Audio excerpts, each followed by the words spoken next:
Hey everyone, welcome back to another exciting episode of my podcast, Construction Tech-Tics, where I'm inviting amazing women doing wonders with construction technology. I'm your host, Tarika Jain, co-founder and business head at Encircle Tech, and I'm so thrilled to have you all joining us today, where we are going to celebrate another amazing woman who is truly inspiring in every sense. She's an award-winning consultant in ESG and psychology. Yeah, you heard it right, psychology. A Dyna Award recipient and a UNESCO Kindness Leader who has been making waves in her career, helping organizations adopt sustainable practices and build resilience across industries. None other than my friend Sakshi Bansal. Sakshi is a senior strategy consultant at Arup, and she's a powerhouse when it comes to sustainability, organization strategy, and helping companies thrive in emerging markets. Her journey is super inspiring, and she has been making big impact by driving changes in industries which are a little stuck in old ways. So we are going to chat about her career, her insights on various where sustainability is heading, and how companies can make a real impact. It is going to be an exciting and fun conversation. Can't wait to dive into this conversation. So let's begin with a warm welcome to Sakshi. Sakshi, thank you for Hello. joining us today. Hello, thank you for joining us today. Thanks for having me. So Sakshi, your career, your profile is so exciting. You I read that you're coming from psychology background. Can we start by telling more about your background, how you found yourself, working in the field of sustainability, organization strategy, and emerging markets, after pursuing psychology. Yeah, it's an interesting one, isn't it? It's not necessarily something that people would expect from a psychologist to do. Yeah. Which is why I love saying that, like sometimes I just say that, like, hey, by the way, I'm a psychologist, and I love seeing people's reactions. Um, it's interesting because when I started my career, and obviously I chose to do psychology for my undergraduate degree and my master's degree, I was really drawn to the social side of psychology. So I'm not a career or a counseling or but I'm an organizational psychology practitioner, and that means that we deal with a lot of capacity building, training, development, setting up target operating models for an organization. And when I was studying and practicing that in London, I recognized that our science has a lot to offer, but Mhm. we have tended to sit in one corner of the office and wait for people to come to us. Um, Mhm. and one of the major, uh, I'd say, challenges of the field of psychology was that we thought that we don't speak the language of finance or tech, or we don't speak the language of construction, etc., etc. We speak the language of psychology, and people should come to us with their problems, and we'll fix that. The Mhm. the issue with that is that you're always reacting. You're almost acting like a band-aid. When something has gone wrong, you come in, you put a band-aid on it, but you never really deal with the root cause. Sure. And then around that time, cases started happening, such as a case of Amazon, where they were sued for wrongful hiring practices. They had deployed AI softwares to help them with their hiring, and realized that the software itself was quite biased, and it was making biased hiring decisions. So at that time, psychologists were called upon to deal with the situation, I remember sort of reading that and saying, why weren't psychologists involved when the software was being developed, right? And there was multiple causes for that. One, that tech did not know psychology exists, and they should be involved from the very sort of development stage. It's seen as a technological endeavor to deploy something as AI. And then psychologists also did not apply themselves to these different settings, right? Like, I've been doing hiring, retention, capability assessment for a long time, and I didn't see a lot of psychologists talking about how do we digitize our products and our expertise. So I think there was some sort of gap in both sides of the conversation. And that's when I realized that we are bigger than what we are doing at the moment, and there is different ways in which psychologists can explore themselves. And before I was a psychologist or started studying psychology, I had a tech startup. Ooh, It interesting. was yeah, it was, I was really young, and if anything, that startup taught me how not to run a business. It was it Tell me was about it. four of us, three engineers and one me, and we were providing billing and tilling softwares to hospitality industry in India. So trying to increase the footfall in the restaurant, but reduce their billing time, but also providing digital menus that was powered by AI. And this was before AI was cool, and this was way before having a startup was cool, especially in India. It was not a necessarily greatly run business. Mm-hmm. It's a big team, but we did ended up selling to Amazon, the startup, which was really nice, Wow. and that money to come to the UK.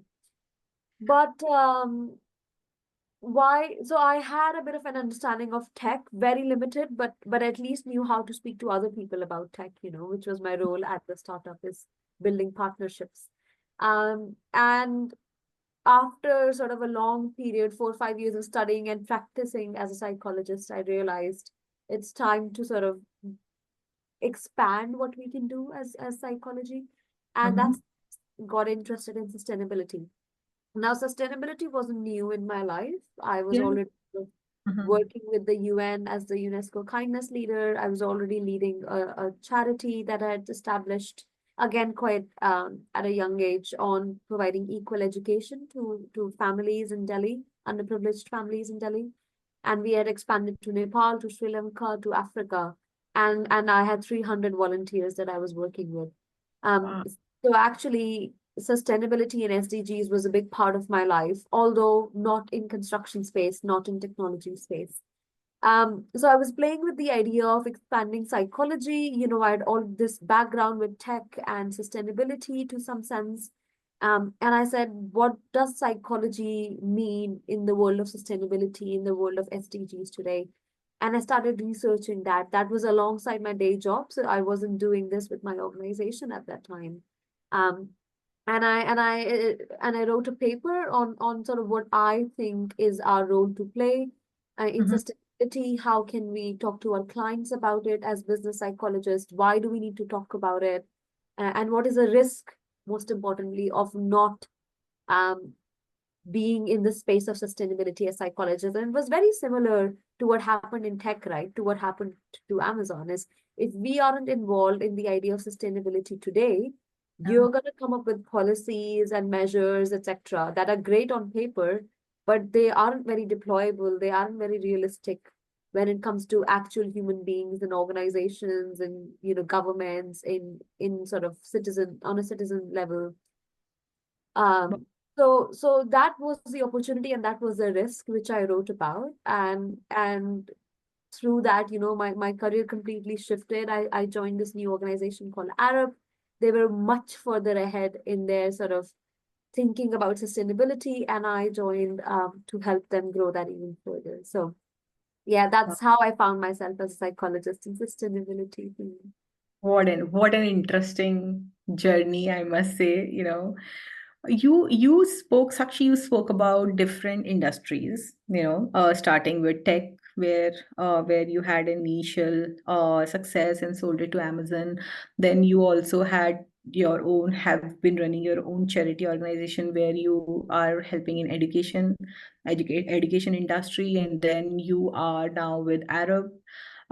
So, what are the biggest changes you have observed in the areas of sustainability and organizational resilience in these industries you have worked with? That's a really good question. And I don't think I've ever thought about it like that, but it's obviously been really apparent in the work that I've done. So, for Mm-hmm. example, when we were working in the charity space, so that's ground level, right? For 3 years of my life, every day I was visiting the families that we were working with Mm-hmm. alongside my volunteers and helping them understand and helping us understand what are the real perils of sustainable livelihood for them. For the kids, that was the biggest reason they couldn't come to school, is they had to contribute to a sustainable livelihood for the family. Um, Mhm. for the patriarch of the family, it was typically alcohol abuse, or lack of understanding of occupational hazards that led to them not being able to get a quality education or spend time with the family. And for the women of the family, it was usually lack of financial literacy, that sort of inhibited their understanding of sustainable livelihoods. So sustainable livelihood was the main thing, because livelihood is a critical factor for these families, who are living below poverty line. And these were the factors that stood against them to create a decent livelihood, as we call it. So their sustainability meant completely different. You cannot talk to these people about decarbonization and net zero. It means nothing. It genuinely means nothing. And they shouldn't have to worry about these things. For them, it's really, where is my next meal coming from? And so Yeah. our work at that time was really focused on getting kids into school alongside their family. So the education was for the whole family, not just for the kid, because that's what made it sustainable, right? If the Mhm. if the family came, if the mother came, if the father came to the center, that's when you could see a hope that they would continue to come, and they will Mhm. continue to get an education. Otherwise, kids would drop out because the father wasn't behind them coming to school, and the mother really relied on them for getting the next meal or getting the next sort of payment from their employers. Um, so sustainability in that sense was ground level. How can we look at sort of the most pressing, urgent material issues Mhm. for the family, and how can we deliver solutions that are quite simplistic in nature, to be honest, but they have a major butterfly effect. So these are not, I would say, sophisticated solutions in a sense of technology or technical expertise, but these are solutions that are grounded, really in practice, and really sort of what people need. Um, Mhm. so that's what sustainability looked like at that time. And now, working with sort of major infrastructure projects, whether that's aviation projects or water related project in the UK or globally, sustainability looks really different. I think I really want to say sustainability is a luxury, right? To be able to think about sustainability, to be Mhm. able to provide challenges and solutions about sustainability, that's a luxury.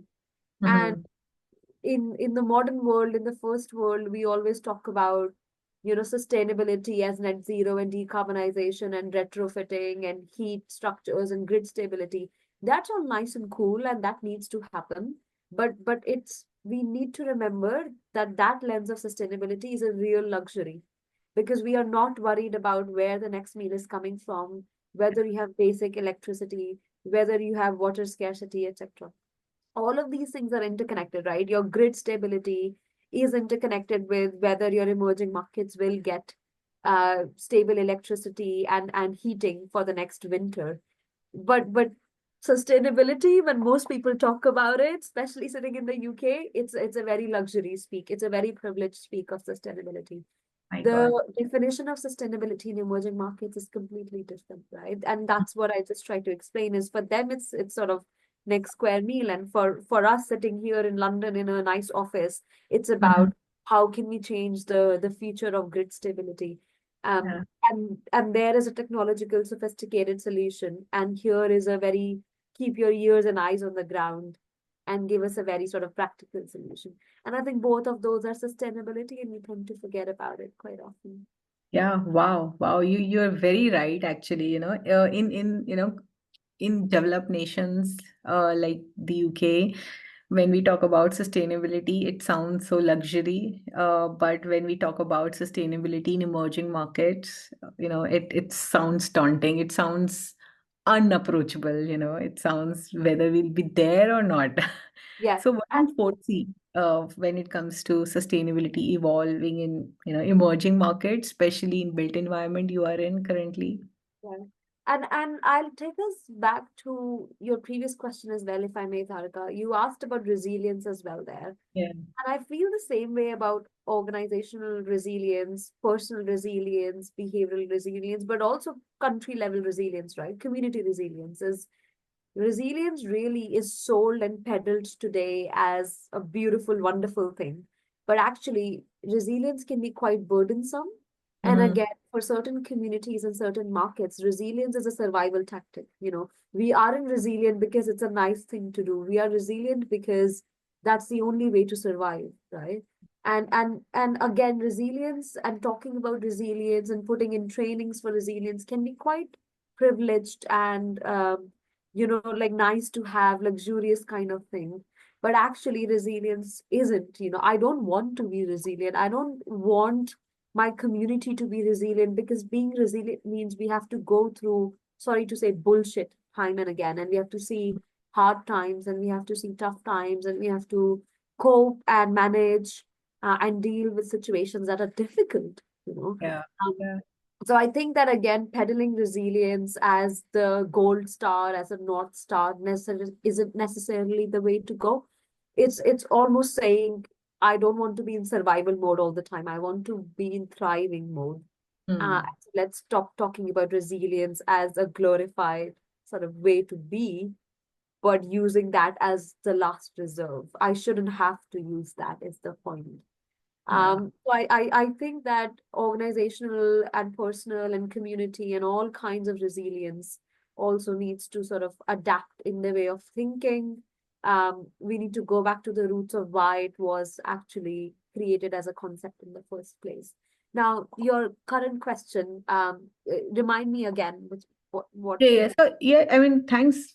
I mean, definitely, I would like to say add to this resilience that being from a developing nation, we have been always taught, be resilient. You never know how things are, and sometimes as a child, you feel, oh gosh, we've always been talking about bad times, something could happen to us and we need to be prepared for it. When is a good time gonna come? When is a good time? And we always keep looking for that. It cannot be always like that.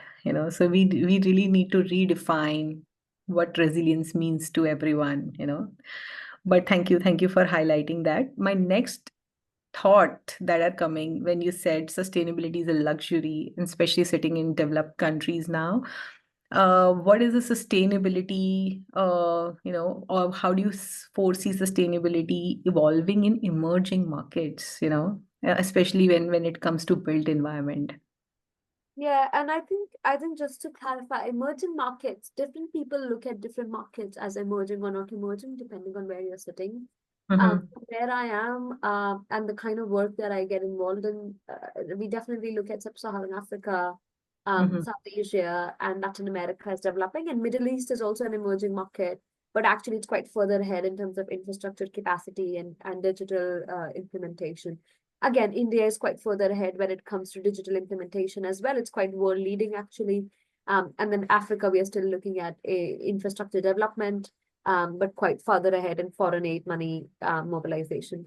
So different ways of looking at markets and then emerging in different sort of sectors and spheres. In terms of sustainability, I think that there are multiple people who will tell you the problems when it comes to sophisticated luxury related sustainability practices in these markets, right? Oh, they don't have grid connections, and they aren't talking about renewable energy, and they are not wrong, they're right. Emerging markets, they are thinking about it. They are understanding how financial structures will work for them, how finance will be attracted into these markets, sustainable finance will be attracted into these markets. That leads to creation of really necessary infrastructure that can then become the foundation for renewable energy assets, or Mm-hmm. that can become foundation for stable sort of heating or power or network solutions. However, their sustainability also is lives in their own cultural practices, right? And I Mm-hmm. think very, very few organizations or um, collectives are talking about that. Sustainability, I think for emerging markets, it's not about development as a Western country, but it's almost about rethinking and re purposing our own knowledge.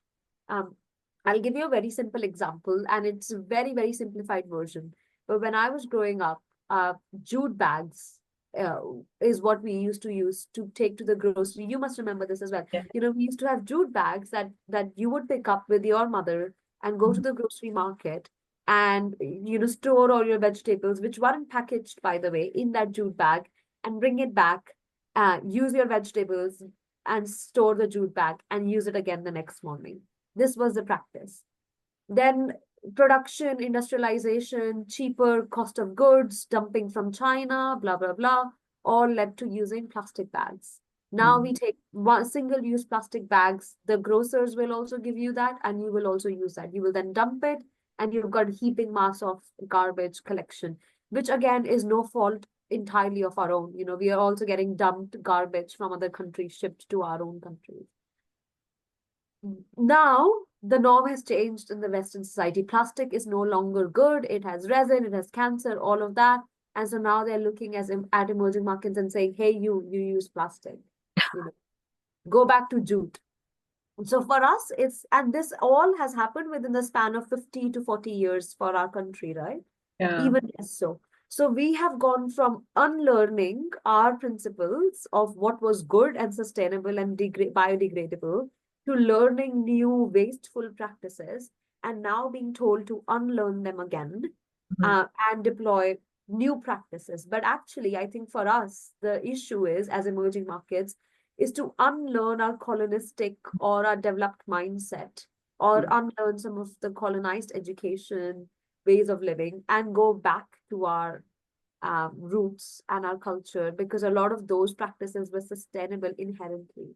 And they are so intrinsic to us that I don't think we will have any problems Yes. learning and relearning those. So I think a big part of sustainability is that, Mhm. and the role that we can play as organizations and collectives today is helping us relearn and re-energize some of those practices. Now, what do we need for that? We need data to Mhm. understand what those practices were and really what those benefits will be. So can we sort of quantify some of those benefits that we can realize if we go back to some of those practices? We need better governance on bringing those practices back, but we also need, and this is really popular these days, climate communications and marketing and comms, right? How will we talk to people on the ground to say, we need you to tell us what those practices were, but also adopt those practices again because they were right after all. Mhm. And that's not an easy message to sell. We also need practitioners who have got ears on the ground and eyes on the ground, who are able to work with local practices, regenerative practices, understand community ways of sustainability and resilience, and bring that in. We also need technological deployment, right? Because at the scale of, we are trying to reintegrate old practices that were probably done by smaller communities at a scale now. And that Mhm. scale can only be sort of achieved by technological deployment. And I think India is very good at that. Africa is getting better at that. Dubai is getting better at, the Middle East is getting better at that. So I think technological deployment is needed. We Mhm. then absolutely need interdisciplinary sciences, right? So everything that I've said is not a psychologist's job to do, absolutely not. But it's also not a technology expert job to do. It's also not a sustainability expert job to do. It's a multi-layered science coming together and saying, this is my problem, and this is a complex solution for it. And what are the ways in which we can use multiple expertise to weigh in at the right times? You need economists, you need anthropologists, you need all kinds of sciences. But I don't necessarily think that there has been a time where all these sciences have worked together respectfully and understood each other's expertise to bring people in at the right time. I think that needs to happen. That will be a major shift. And I think emerging markets can do it because, um, again, if you look at it very simply, developed markets are more prone to working in silos because everybody is an expert in something, right? And so we tend to work in silos. So while we have a sort of a holistic level collaboration, people have deep level expertise in certain areas, and so you tend to work in silos with your team, come up with a solution, and then the end solution you might collaborate with somebody else to see the deployment or the implementation of that solution. In the emerging markets, I think there is a lot more collaboration intrinsically. It's collectivistic cultures usually. People are expertise in one space, but have sort of different kind of a wider variety of experience, connections, relationships. So I think that it's not something alien for us or foreign for us to build that kind of connectivity and work in collaboration. Now, we have a lot to learn as emerging markets. I think we can absolutely learn from our emerged counterparts on facilities for collaboration, on how collaboration can work, how to build hierarchies that are not less hierarchical and more flat, but Mhm. still sort of have that governance, clear accountability and governance. I think we can learn those things from emerged markets, if you may. Yeah. Wow. Wow. And I really want to pay gratitude to my ancestors, our ancestors, who really gave us sustainable practices for ages. We just need to relearn those practices and understand the depth of, following those practices, and we are good, we can be there again. Yeah, absolutely. And I think all this AI, I love it. Mhm. I'm interested and intrigued if somebody is working on tapping into our heuristics and tapping into our learned unconscious notions of Mhm. behavior. Because in psychology, only 1% of your brain is the conscious brain, 99% of it is unconscious. And Yeah. that you have learned through generations. A lot of the things I do today is unconscious. And those are my heuristics and schemas that have been developed over generations through my family and my background. And I think those are the things we need to tap into, the intelligence we need to tap into to really create a powerful algorithm. That 1% of the brain is good enough, and I can do that as well. But if you Mhm. want AI to be powerful and to create solutions we can't create, it needs to tap into the 99%. And I always am intrigued if somebody's working on that, because that really is where that collective intelligence lives. That really is where our ancestral knowledge of true sustainability and resilience lives. I wonder if somebody's tapping into that. Yeah, yeah, yeah. I mean, that will be a game changer. That will be a game changer for sure. Yeah. But we talked of a lot about sustainability in developed nations in emerging market, and you give us so much insight into it. What's your source of inspiration in your career for sustainability and resilience? My my source of inspiration. I think that there's multiple, right? So I like the idea of pushing the boundaries. That's really something that I've always stood for. Mm-hmm. um it's the innovation, it's the interdisciplinary nature, and it's the impact. So the three I's that guide my work and what I say yes and no to. And I think that the idea that I can push something um, to an edge where nobody else has taken it before is really exciting to me, and that constantly inspires me. And the way it manifests itself changes all the time. Sometimes it's psychology and tech, sometimes it's psychology and sustainability, Yeah. sometimes it's psychology and ESG, whatever it is, finance, whatever. But I think it's really about intersection. Mm-hmm. And I really enjoy that. In terms of sources of inspiration, I think it's really being able to talk to strangers. It's something that I've done, since I was 16 years old. I've always traveled alone, and Mm-hmm. I've always made it a point to meet people I don't know and have conversations with them. And I think it's in conversations through people I don't know that I get a lot of strength, and I get Mm-hmm. a lot of inspiration on how people are living their lives. I've ended up, collaborating as well, professionally, with people I've met on a plane or people I've met on a vacation. And I've learned a lot about communities as well. So there's community related practices.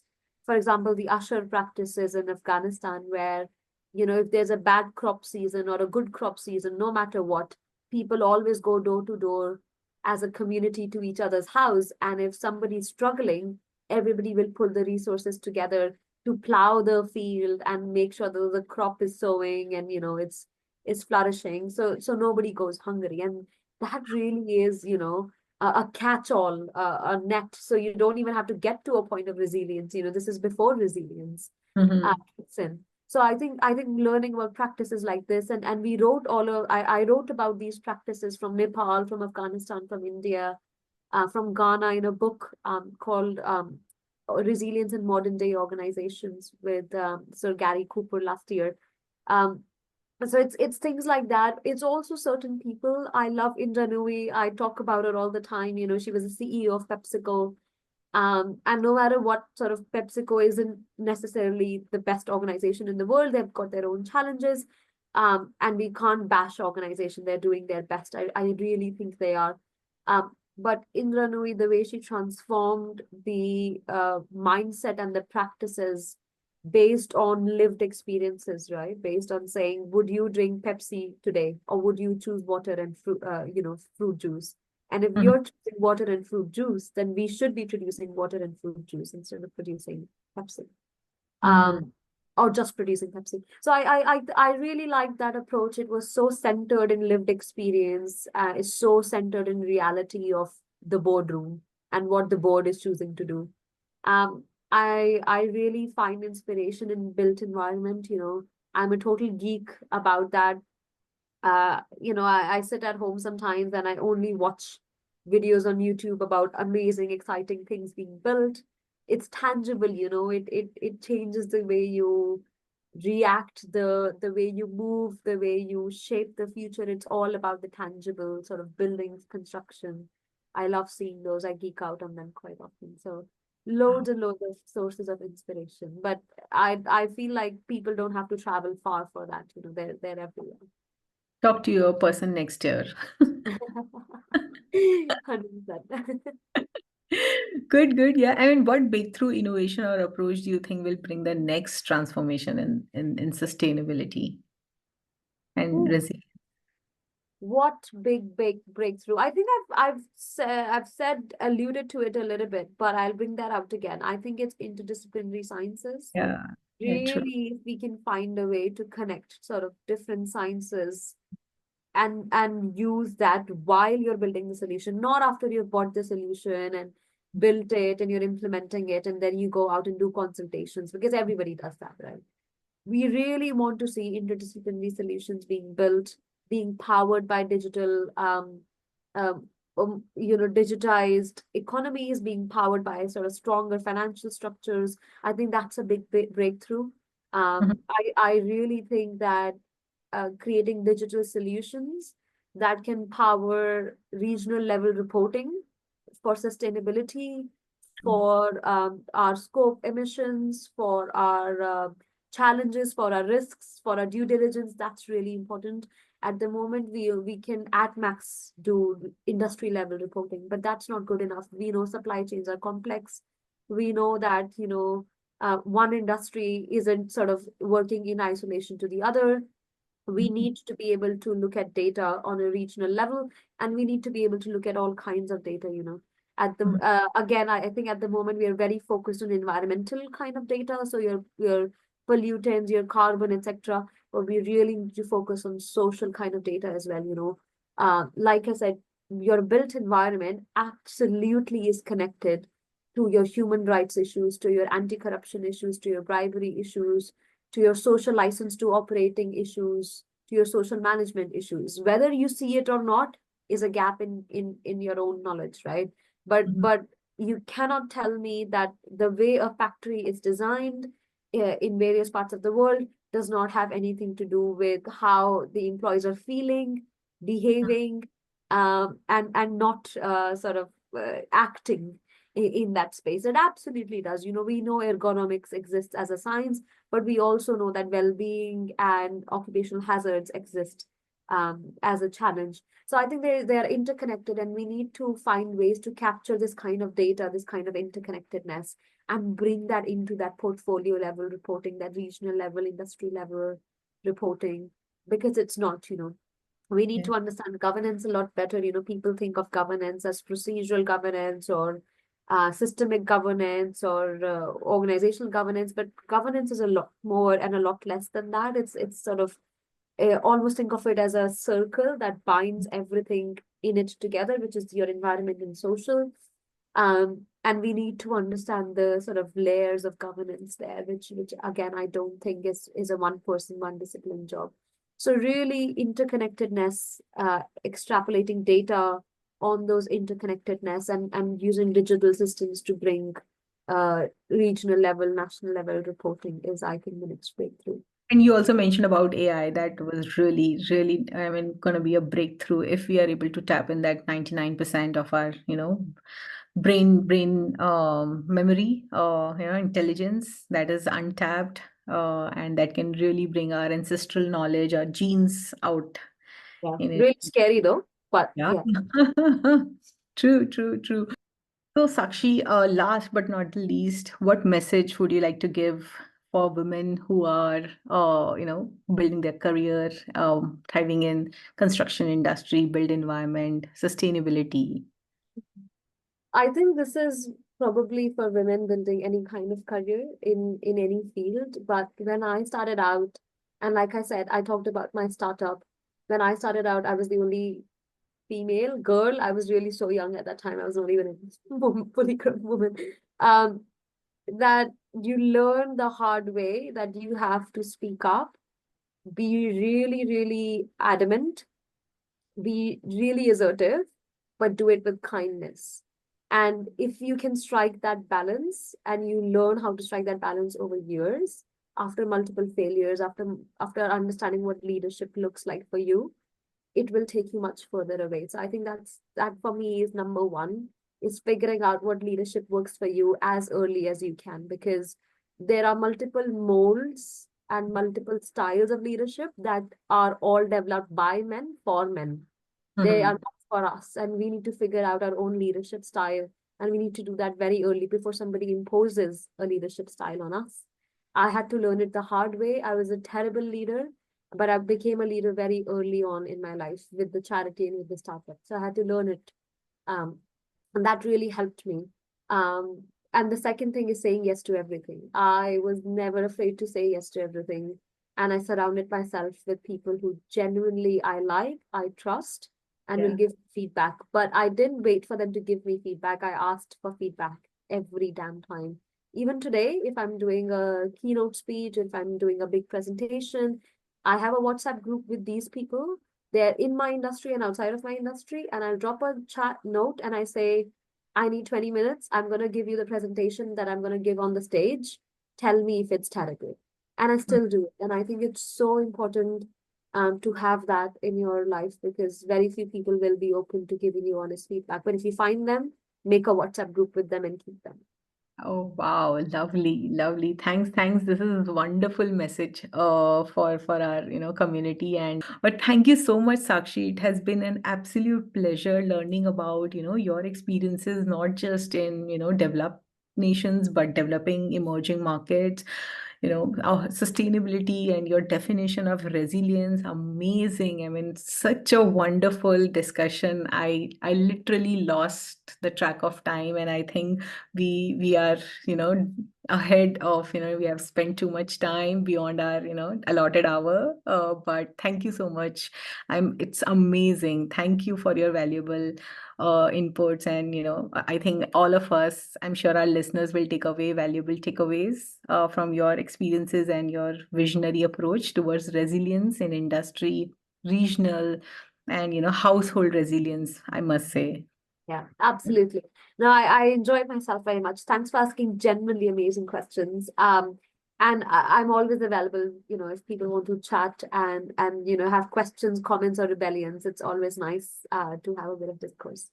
Yeah, thank you. And, thank you for my audience. I hope you had a fun listening to Sakshi like I had. Her passion for sustainability future is truly contagious. It's exciting to see how she's shaking up things and making waves in her career, and her work. So at Encircle, like you said, Sakshi, we are also very passionate about building these digital solutions, especially real-time data, which gives you, a dashboard and insight into making strategic decisions. And that's how we are giving our 2 cents into this industry, built environment and construction and collaboration. Yeah, and that's excellent. That's excellent work. Yeah, yeah. And last but not the least, as I'm a lead in Women in Construction Tech UK chapter, I'm continuously inspired by remarkable women like Sakshi, who are leading the change in the space. We are also looking to grow our community and welcome more women who are eager to make a difference. If you're passionate about shaping the future of construction tech, built environment, we would love to have you join us. Scan the QR code at the end of the video to become the part of our community. And cheers, and see you all in the next episode. Stay tuned. Thank you so much. Thank you. Thank you. Take care.